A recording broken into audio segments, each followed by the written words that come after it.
Welcome to this explainer. We are diving straight into a massive narrative powder keg today that is just begging for a spark.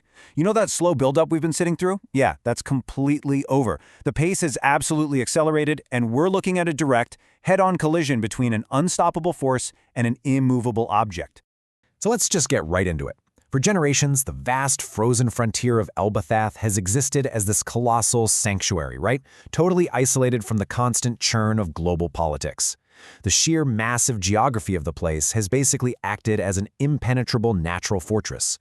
But well, that era of isolation is officially over.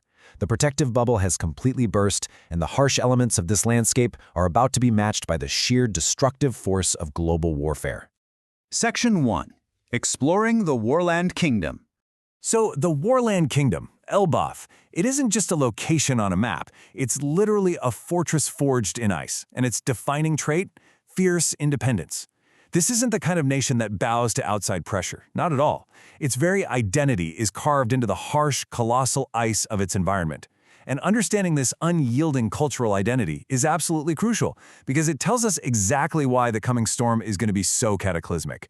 Elbaph doesn't surrender, it fights. And right now, while the Straw Hats are split up exploring the colossal, icy landscapes of the Warland Kingdom, they're innocently uncovering the secrets of this ancient land. It's kind of your classic scenario of vulnerability, you know?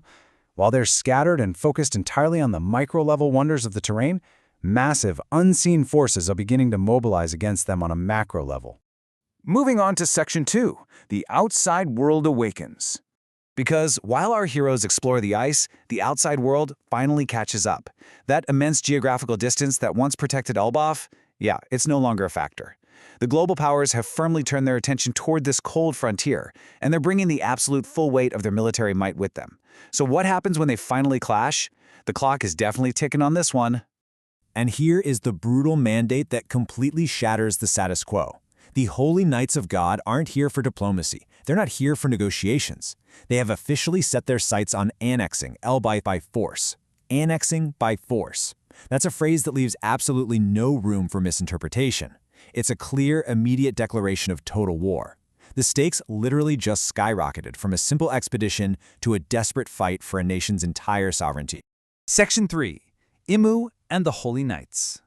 This right here is the ultimate ideological collision. On one side, we have Elbaph's deep-rooted, fierce autonomy, and it is slamming directly into the demand for annexation by force on behalf of Imu. Imu represents absolute global subjugation and control, while Elbaph represents total, unyielding independence. The Holy Knights are simply the weapon being wielded to crush that independence. And when these two opposing realities meet, something has to break. Which brings us to Section 4. The ultimate fleet approaches. Just watch how brutally this escalation unfolds. First, the barrier of isolation falls as the outside world catches up. Then the political intent locks in, with sights set on forced annexation.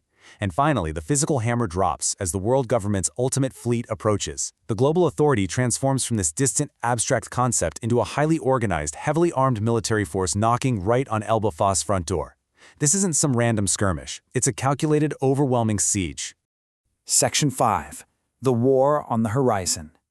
You can feel it, right? A palpable, growing dread mounts over the fiercely independent nation. It's like you could almost feel the temperature drop even further as the shadows of the Armada cast over those colossal ice structures. As we cover in this explainer, the growing dread is undeniable as the world government's ultimate fleet approaches, perfectly setting up the massive war brewing on the horizon. And the craziest part? All the while, the split-up Straw Hats remain completely unaware of the sheer magnitude of the threat bearing down on them. So, the pieces are all in place. The fierce warriors of the Warland Kingdom, the fragmented Straw Hat crew wandering the frozen wastes, and the overwhelming might of the world government's ultimate fleet carrying out Imu's will. The collision is totally imminent, so I'll leave you with this to ponder. When these unstoppable forces finally clash, and the ultimate fleet breaks the ancient ice of Elbaph, who will actually survive the fallout?